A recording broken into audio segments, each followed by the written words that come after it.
যেখানে বাসন্তী তার 2 বৌমা এবং 2 ছেলেকে নিয়ে থাকতো। কিন্তু বাসন্তী ছিল খুবই রাগী। সে তার ছোট বৌমাকে খুব ভালোবাসতো, কিন্তু তার বড় বৌমা সবকিছু কাজে দিনে পারদর্শী ছিল। সে অনেক সাদাসিধে এবং ভদ্র, সব কাজ খুব ভালোভাবে করত। তারপরেও বাসন্তী তার বড় বৌমাকে কোনো না কোনো কারণে সে তার কথা শোনাতেই থাকতো।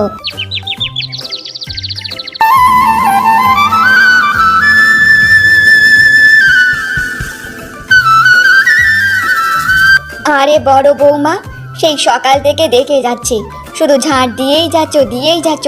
তা সংসারের কি আর কোনো কাজকর্ম নেই নাকি?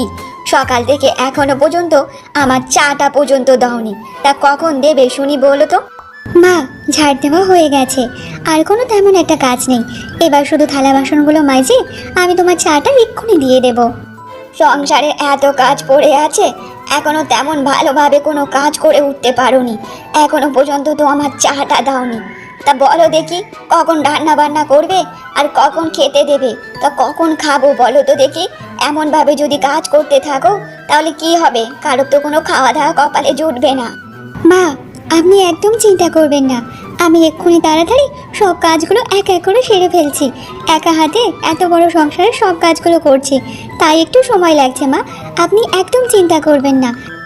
এখন যদি আমি তোমাকে কোনো কথা বলি তাহলে তুমি বলবে যে আমি তোমাকে কথা শোনাচ্ছি, আর এমনিতে আমি কোনো কিছু বেশি কথা বলি না। এত সময় কেটে যাওয়ার পর তুমি এতগুলো কাজ করবে, তারপর বলছো যে আমাকে চা বানিয়ে দেবে।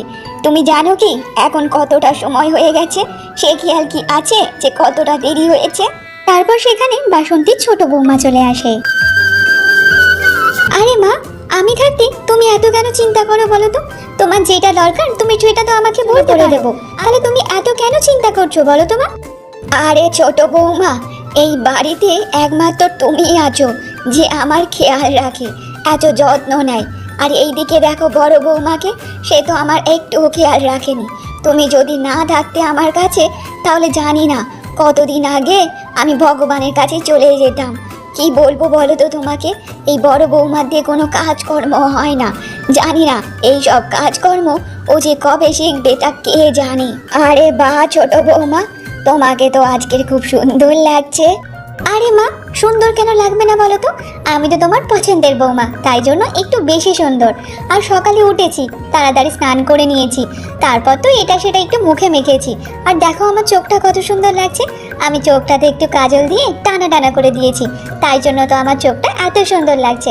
আর আমাকে দেখো কত সুন্দর দেখাচ্ছে। এরা তো এইসব করতে ব্যস্ত আছে।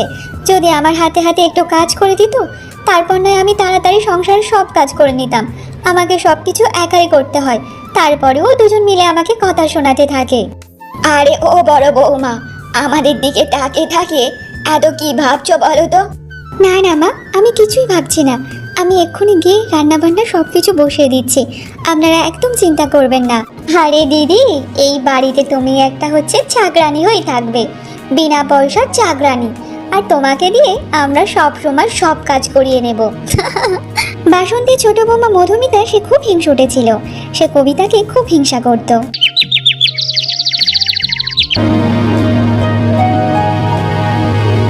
দিদি সবসময় ভালো সাজার নাটক করে। আজকে দেখি দিদি কিভাবে এই বাড়িতেই থাকে। মাকে বলে এই বাড়ি ছেড়ে ওকে তাড়াতেই হবে। তারপর মধুমিতা সে কিছুক্ষণ ভাবতে থাকে। সে ভাবতে ভাবতে তার মাথায় একটা কবুর দিয়ে একটা কাজ করি, এই রান্নাঘর থেকে এই সবজির গামলাটা উধাও করে দিই। আর যদি সবজি না থাকে তাহলে দিদি কিভাবে রান্না করবে? আর যদি রান্না না করে তাহলে মা তো দিদিকে এই বাড়ি ছেড়ে তাড়িয়ে দেবে। একটা কাজ করি, তাহলে সবজির গামলাটা এখান থেকে আমি উধাও করে দিই। দেখি দিদি আজ তুমি কিভাবে রান্না করো, আর আজকে মায়ের কাছে তুমি কেমন ভাবে বকুনি খাবে। আর আজকের হবে এই বাড়িতে তোমার শেষ দিন। বাহ বাবা। এরপর মধুমিতা সেই সবজির গামলা নিয়ে সে অন্য জায়গায় লুকিয়ে রাখে। নাও, এবার যে কাজটা বাকি ছিল সেই কাজটা আমি করে দিয়েছি। এইবার শুধু মজাই মজা হবে। এবার শুধু আমি বসে বসে মজাটা দেখবো যে কি হয় আর না হয়। আহা।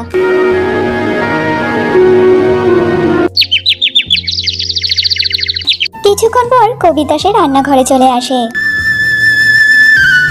তাড়াতাড়ি গিয়ে রান্নাটা বসিয়ে ফেলি, তা না হলে আজকে অনেক দেরি হয়ে গেছে।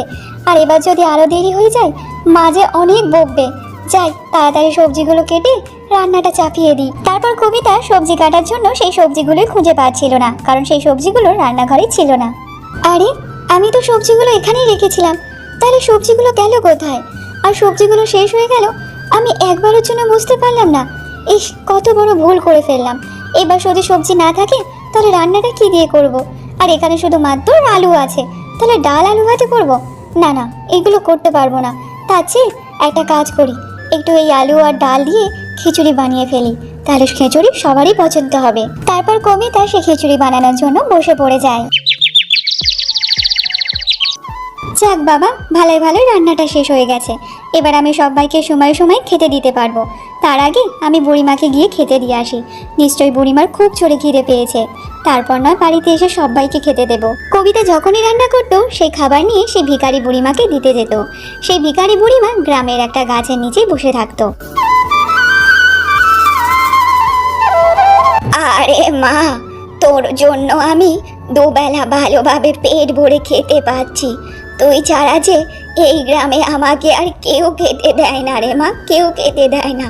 ভগবান তোকে যেন সারা জীবন সুখ সমৃদ্ধি সব কিছু দেয় রে মা, তোকে খুব যেন ভালো রাখে রে মা, ভালো রাখে। আচ্ছা বুড়িমা, এবার তাড়াতাড়ি খেয়ে নাও তো দেখি। নিশ্চয়ই তোমার অনেক জোরে খিদে পেয়েছিল। নাও নাও, তাড়াতাড়ি খেয়ে নাও, আর এত বেশি কথা বলতে হবে না।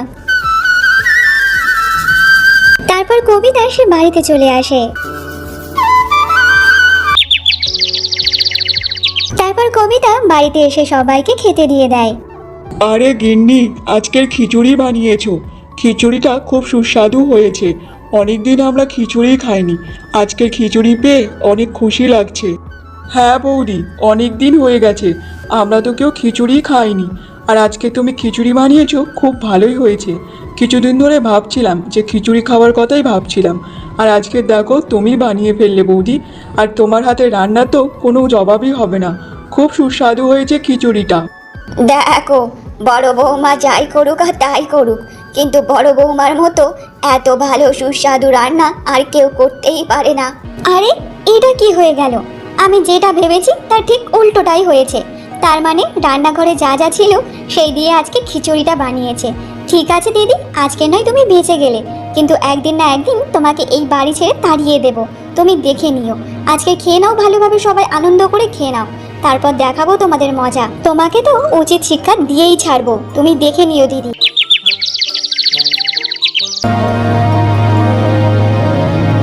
আজকে কম তেল মশলাতে রান্না বান্না করতে হবে। যদি বেশি তেল মশলা দিয়ে রান্না করি তাহলে সবার যে শরীর খারাপ হয়ে যাবে, আর মায়ের শরীর খারাপ হয়ে যাবে। না না, একটু তেল মশলা কম করে দিয়ে রান্না করব, তাহলে সবার শরীর ভালো থাকবে, সুস্থ থাকবে। তারপর মধুমিতা সে তার মাথায় কুবুদ্ধি নিয়ে এসে সে বিড়ালের মতো ডাকতে থাকে, মিয়াও মিয়াও মিয়াও। আরে এটা তো বিড়ালের গলার আওয়াজ। তাহলে মনে হচ্ছে এই আশেপাশে বিড়ালটা এসেছে। যাই, আমি গিয়ে দেখে আসি, ততক্ষণ রান্নাটা হয়েই যাবে। তারপর কবিতা ওখান থেকে বাইরে বেরিয়ে যায়, আর সেই সুযোগে মধুমিতা রান্নাঘরে চলে আসে। রান্নাঘরে এসে অনেক তেল সেই তরকারিতে ঢেলে দেয়।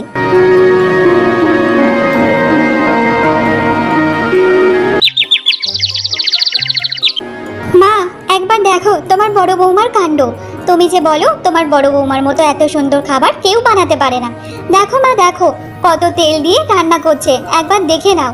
এত তেল যদি কেউ খায় সবার তো শরীর খারাপ করবে। আরে বড় বৌমা, এটা তুমি কি করছো? এত তেল তুমি একসাথে একটা তরকারিতে ঢেলে দিয়েছো। আমার ছেলেরা কত কষ্ট করে টাকা উপার্জন করে দিচ্ছে, আর তুমি যদি এমনভাবে নষ্ট করো সব কিছু, তাহলে কিভাবে চলবে বলো তো? 10 দিন রান্নার তেল তুমি একদিনে খরচা করে দিচ্ছ। না মা, আমি তো এত তেল দিইনি মা। দেখো বড় বৌমা, কান খুলে শুনে রাখো, যদি আর কোনোদিন আমি দেখেছি এত তেল দিয়ে তুমি রান্না করছো, তাহলে তোমার সেদিন খবর হয়ে যাবে, বুঝেছো? এমনভাবে বেশ কিছুদিন কেটে যায়। কবিতা বসে বসে থালা বাসন মাজছিল, আর সেখানে চলে আসে মধুমিতা। আরে দিদি, তুমি এখনো বসে বসে থালা বাসন মাজছো? আমার যে খুব জোরে খিদে পেয়েছে, আর কখন রান্না বান্না বসাবে বলো তো? খিদের জ্বালায় পেটেতে ছোঁচোই ডন মারছে। এখনো আর একটু অপেক্ষা কর ছোট, এই আমার থালা বাসনগুলো প্রায় মাজা ঘষা হয়ে গেছে, আর একটু বাকি আছে। এগুলো হয়ে গেলে আমি এক্ষুনি রান্না বসিয়ে দেবো, তার মধ্যে তোকে খেতেও দেবো, তুই চিন্তা করিস না। না না দিদি, আগে তুমি রান্নাটা বসাবে চলো। আর এই থালা বাসন মাজতে মাজতে আজকের আর রান্নাটাই হবে না। আর এমনিতে আমার খুব জোরে খিদে পেয়েছে, আর এতগুলো থালা বাসন এখন মাজতে হবে না। চলো দিদি, আগে তুমি রান্নাটা বসাবে চলো, তারপর নয় এসে এগুলো মাজা ঘষা করবে। আচ্ছা ছোট, তুই একদম চিন্তা করিস না বোন আমার, আমি এক্ষুনি গিয়ে রান্নাটা বসিয়ে দিচ্ছি, তারপর নয় এসে থালা বাসনগুলো মেজে নেব। তারপর কবিতা সে রান্না বসাতে চলে যায়। আমার তো এমনিতেই সব রান্নাগুলো এক এক করে ফেলেছি, শুধু এই তরকারিটা একটু ফুটতে বাকি আছে। যাই, যে থালা বাসনগুলো এখন পড়ে আছে সেই এঁটো থালা বাসনগুলো একটু মেজে নিয়ে আসি, ওগুলো মাজতে মাজতে এদিকে তরকারিটাও হয়ে যাবে আমার। তারপর কবিতা উনানের মধ্যে তরকারি বসিয়ে রেখে সে থালা বাসন মাজতে চলে যায়। কবিতা চলে যাওয়ার সঙ্গে সঙ্গে মধুমিতা সেই সুযোগে রান্নাঘরে আসে, আর সেই তরকারিতে সে অনেকটা নুন মিশিয়ে দিয়ে সেখান থেকেও চলে যায়।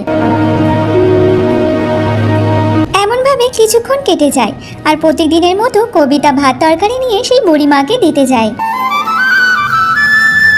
আরে মা, আর কতদিন এমনভাবে এই বুড়ি ভিখারিকে খাওয়াবি বলতো? আরে বুড়িমা, এইসব তুমি কি কথা বলছো বলো তো? যতদিন আমি বেঁচে থাকবো আমি ততদিন আমার খাওয়ার আগে তোমাকেই খাওয়াবো, আর তোমাকে না খাইয়ে আমি সবাইকে কিভাবে খেতে দেবো বলো তো? জানিস তো মা, ওপরওয়ালা বসে বসে সব কিছুই দেখতে পাচ্ছে, তোর দান পুণ্যের কর্মের সব কিছু দেখতে পাচ্ছে, আর ভগবান তোর পরিবার আর তোকে সব সময় খুশিতে রাখবে। কি বলতে থাকে? আরে মা কবিতা, এ কি রান্না করেছিস রে মা? তরকারিতে এত নুন কেন দিয়ে দিয়েছিস বলতো? এত নুন দিলে কি কেউ খেতে পারে রে মা? কিন্তু বুড়িমা, এটা কি করে হতে পারে? আমি তো পরিমাণ মতো লবণ দিয়েছি তরকারিতে, তাহলে এটা কি করে সম্ভব যে এত তরকারিতে লবণ কি করে হয়ে গেল? আজকাল রান্না বান্না আমার যে কি হচ্ছে কি বলবো। কালকে তরকারিতে বেশি করে তেল দিয়ে দিয়েছি, আর আজকে লবণ দিয়ে দিয়েছি, বুঝতে পারছি না আমার সাথে কি কি ঘটছে। ভিখারি বুড়িমা কোনো সাধারণ ভিখারি ছিল না, সে অনেক জ্ঞানী ছিল, তাই তার দিব্য দৃষ্টি দিয়ে সব কিছু দেখে নেয়।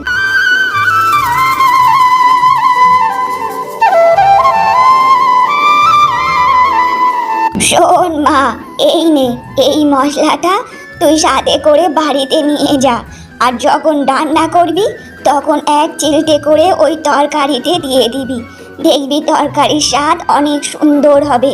যা মা, এইটা তুই মশলাটা নিয়ে যা মা, নিয়ে যা। তারপর বুড়িমার দেওয়া মশলা নিয়ে কবিতা বাড়িতে চলে আসে।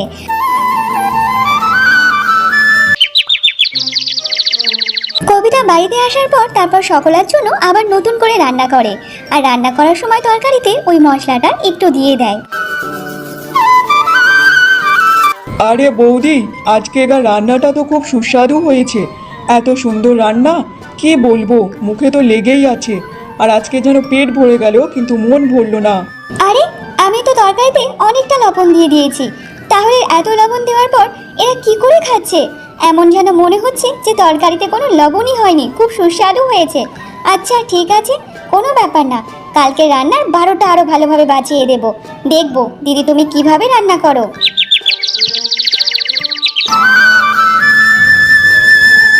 যাক, সব তো কাজকর্ম হয়ে গেছে, এদিকে রান্না বান্নাও শেষ, শুধু তরকারিটা পুড়ছে। তার চেয়ে বরং আমি সবার জন্য জায়গা করে ভাতটা বেড়ে আসি, তারপর নয় এসে তরকারিটা ঢেলে নিয়ে যাব। বাবা, দিদি এখন রান্নাঘরে নেই, এই তো আমার কাছে বড় সুযোগ এসেছে। এইবার আমি তরকারিতে ঝাল মিশিয়ে দেব, দেখবো এবার সবাই কি করে ঝাল তরকারি খায়।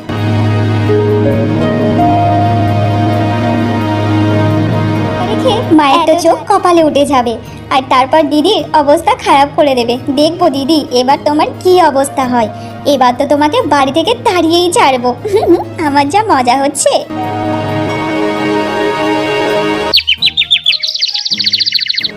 বাহ, তরকারি তো হয়ে এসেছে, এবার যে নামাবো। আর তরকারি থেকে কত সুন্দর সুগন্ধ বেরোচ্ছে, আর বুড়িমার দেওয়ার মশলাটা একটুখানি দিয়ে দিই, তাহলে তো আরো সুস্বাদু হয়ে যাবে। আচ্ছা, এই ব্যাপার তাহলে। আমি যতবার খাবার নষ্ট করি ততবার কেন এত সবাই সুস্বাদু বলে? তাহলে এই মশলার মধ্যে সব জাদু শক্তি আছে। তাই তো ভাবি দিদির হাতে রান্না এতটা সুস্বাদু কিভাবে হচ্ছে।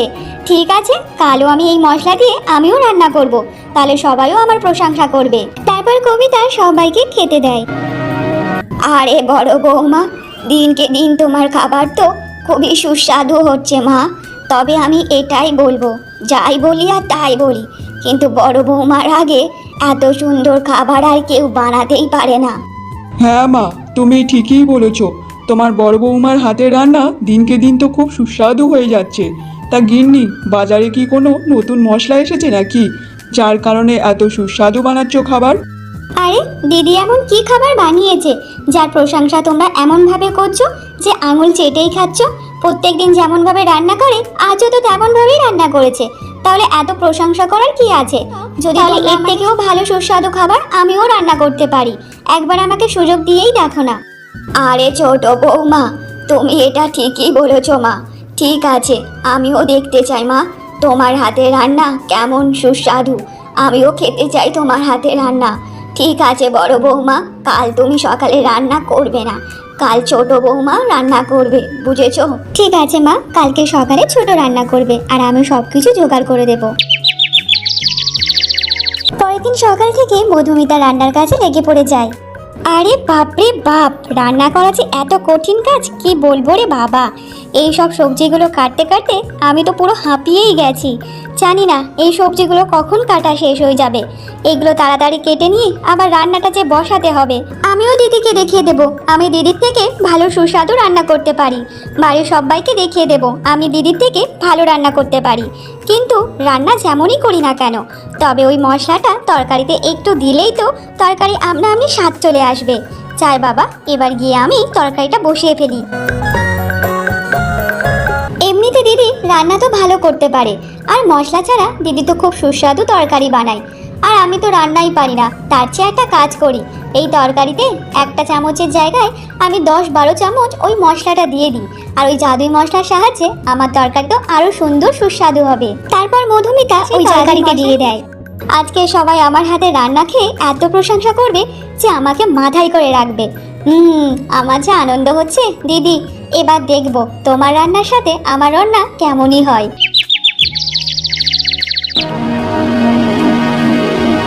অনেকদিন পর এই প্রথমবার ছোট আজকে রান্না করলো। আজকের এই ছোটর হাতের রান্না আমি অনেক মজা করে খাবো। হ্যাঁ বড় বৌমা, তোমার তো কোনো কাজকর্ম তো থাকে না, এক ছোট বৌমাই আছে যে এই বাড়ির সব কিছুই সামলে রেখেছে। ও ছাড়া তো তোমার তো দিনইতে চলে না। তুমি বা বাড়ির কটা কাজ করো, সব তো ছোট বৌমাই করে। মা, তুমি সবসময় কবিতাকে এমনভাবে কেন কথা শোনাও? আর কবিতা তো এই সংসারের পুরোটাই তো ও সামলে রেখেছে। ও সবসময় এই সংসারের ভালো চায়, আর তুমি সবসময় কবিতাকে উল্টো পাল্টা কথা শুনিয়ে অপমান করতে থাকো। দেখ বড় খোকা, আর বেশি কথা বলিস না তো।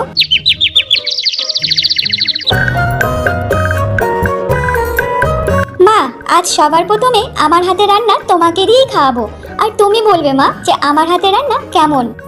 আরে ছোট বৌমা, তুমি অত চিন্তা করো না তো মা। তোমার হাতে রান্না সবার প্রথমে আমিই খাবো। আমি দেখবো আমার ছোট বৌমার হাতে রান্না কেমন। তারপর বাসন্তী খাবার খেয়ে বলতে থাকে, বাবা, এ কি রান্না করেছো তুমি ছোট বৌমা? বাবারে বাবারে, আমার যে শরীর জ্বলে যাচ্ছে, আমার যে গাল মুখ সব তো জ্বলে যাচ্ছে। তরকারির এত জাল কি করে হলো? ওলে বাবারে, এই ভগবান আমার রক্ষা করো, রক্ষা করো। এ কি জাল তরকারি খাওয়ালো আমার। বাবারে, এত ঝাল, এত ঝাল কি করে আসলো? এই জাদুই মশলা তো আমার পুরোটাই সর্বনাশ করে দিল। বাবারে, কি ঝাল, কি ঝাল, একদম চোখ মুখ থেকে শুরু করে আমার শরীরটা জ্বলে যাচ্ছে।